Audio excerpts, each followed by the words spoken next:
Hey there, folks. So welcome to Spectrum Pulse. We talk about music, movies, art, and culture.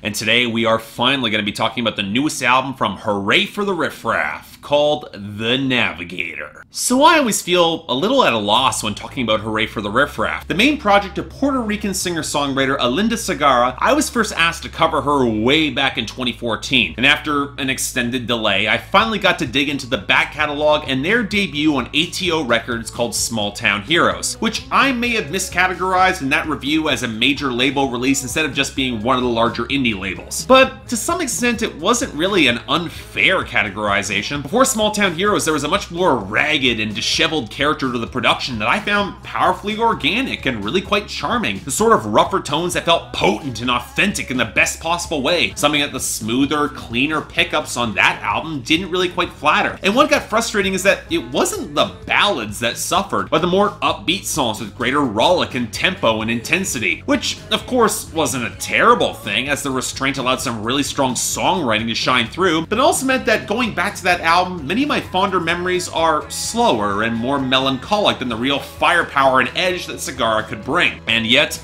that looked to be changing in a very big way on The Navigator, an album that has won Hurray for the Riff Raff more real critical acclaim than ever before for venturing back to the roots. And when I say that, I mean Segarra's Puerto Rican roots on a full-fledged two-part concept album, both in the sound and in the writing, which, yeah, that's a bold step for an album that's barely over 40 minutes, but that could reflect a level of rough tightness that I missed from before she signed with ATO. And when I heard this record was digging more deeply into the social themes that colored songs like The Body Electric and Small Town Heroes, I was all the more intrigued stepping up to this. And yet, just like last time, I'm late to the punch with covering this album. But given that I'm also the only person who has ever reviewed this group on YouTube in the past, okay, I'm gonna go forward. What did we find on The Navigator? Well, okay, this was a fascinating listen, and a surprisingly challenging one, especially if you're looking to decode the narrative arc of this album, because Segarra manages to squeeze a lot of subtle nuance into 40 minutes, all the while maintaining the real charisma that's always been the best anchor point for Hurray for the Riff Raff. But while I'll definitely say I approve how the production is heading towards rougher sounds again, if you're going in expecting another country or indie folk record, you're gonna be kinda surprised, or maybe even disappointed, because this is easily the most diverse release that the group has ever put out. And yet I dare say it's probably gonna end up being heralded as their best album, because for all the analysis that I'm gonna do in the next 5-10 minutes, this is a damn great album all the same, and I can definitely see this becoming a cult favorite among some target audiences. It really has that sort of firepower and spark to it. But before I get into the plot of this album, which really is integral to explaining the main artistic shift that happens here, we need to talk about the biggest reason why you need to hear this album yesterday and why I should have covered this a month ago. Alynda Segarra herself. After all, for as much as she says she's playing an alter ego and character on this album, it's hard not to see a lot of autobiography creep into the picture, most because the subtext of her narrative has a deeply personal message if you know her history. But it's a narrative that requires a lot of real versatility as a performer and singer, and I gotta say, Segarra delivers. From the streetwise calm and trembling, bone-deep exhaustion that carries into living in the city, nothing's gonna change that girl and settle, to the ragged intensity lurking beneath hungry ghosts in the title track. You can tell that walls were created for this character as a necessity of life, but this is a record that's working to challenge those walls and sunder them and break them down. And when we get to the white-hot core of the roots on Rican Beach, and especially Palante, you're not just seeing an identity that's being reforged, but an artist who's willing to stand firm in defense of those without a voice, and then have a call to arms for those who should stand and fight. And points must be given to the production here, especially in the vocals, not just in capturing the rough-edge grit of the city all around her, but also knowing exactly when to switch up the pickups to emphasize a very different vibe and sound. Compare the hazy, lo-fi indie country pickup on Life to Save that has all the feel of a drunken collapse, honestly kind of reminds me a little of Miranda Lambert's most recent album with The Weight of These Wings, to the strident spotlight on Palante. And while this record has a strong theatrical presence, the power of that song comes in how it doesn't use reverb or indeed any effects at all. It's raw, it's direct, and it's entirely entirely reliant on Segarra's performance, and a choice that very few producers would ever dare to make to give him that much of a spotlight without any additional refinement. But again,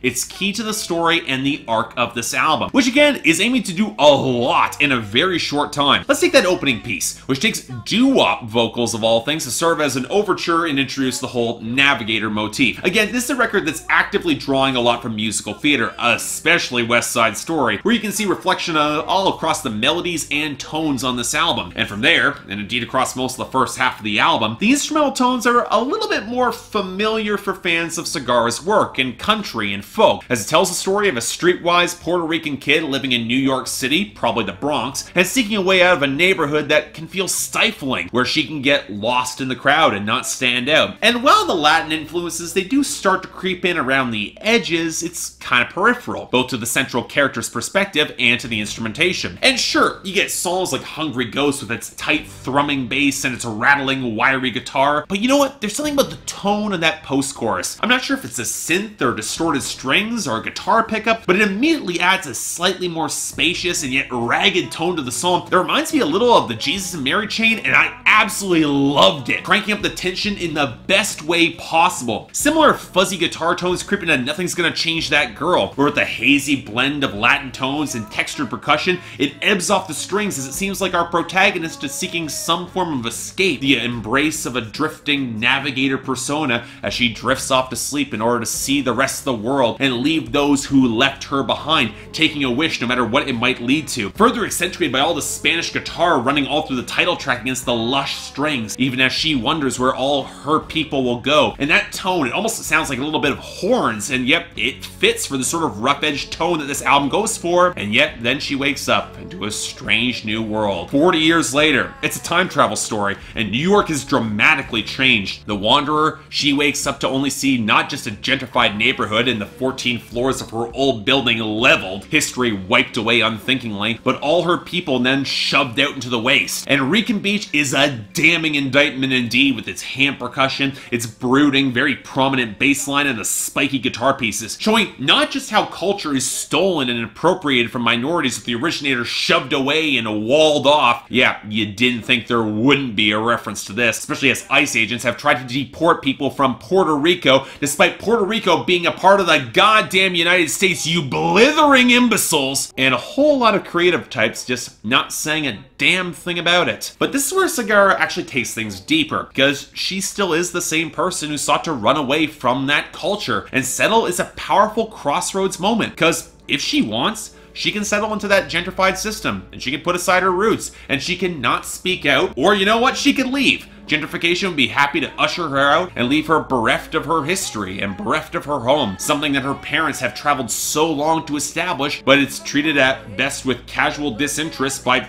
everyone else. And what makes it so damn compelling is that Segarra knows that on some level, it would be easier to settle, be more comfortable, but it wouldn't be who she really is, and it would involve giving up her voice. That's one reason why the West Side Story callbacks have so much resonance for me, as Segarra uses the subtext of voiceless American youth, particularly if you're not white in America, to underscore her own internal struggle here. And it's what makes Palante such a striking centerpiece moment on this album. She's not just claiming her agency and her history and her roots, and while she might continue to wander away from her home, she'll be damned if her kindred are denied their voice. Or, to make the obvious parallel that so many critics have already sketched, giving them that seat at the table, especially given how long they've already been there and just not been recognized. And thus it makes perfect sense that when the album hits its finale and recalls the Navigator motif in its lyrics and melodies, the doo-wop, it's been swapped out for salsa and Spanish guitar and hand percussion and lyrics in Spanish. The heritage come back.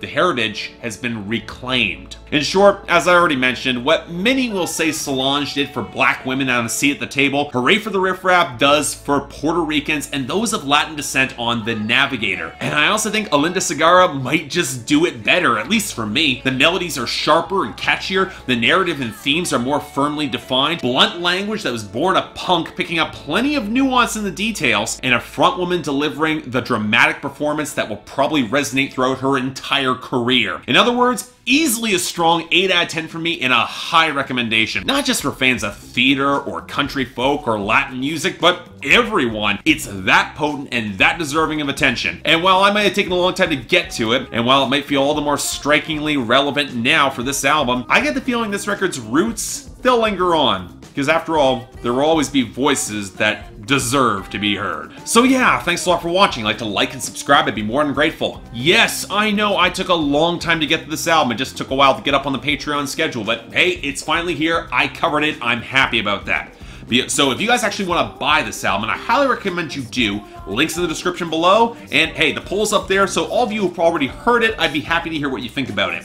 Beyond that, anything else I might be able to do to improve my presentation, I'm all ears. If you guys want to get more involved in my scheduling process, link to my Patreon is right there, where 3 times a week you guys get to vote on my schedule, and once a week the higher Patreon contributors get to add records to my schedule. I'm happy that so many of you guys have participated. You want more details? They're right there. But until then, I'm Mark, you're watching Spectrum Pulse, and I'll see you next time. It's a solid price. It comes with my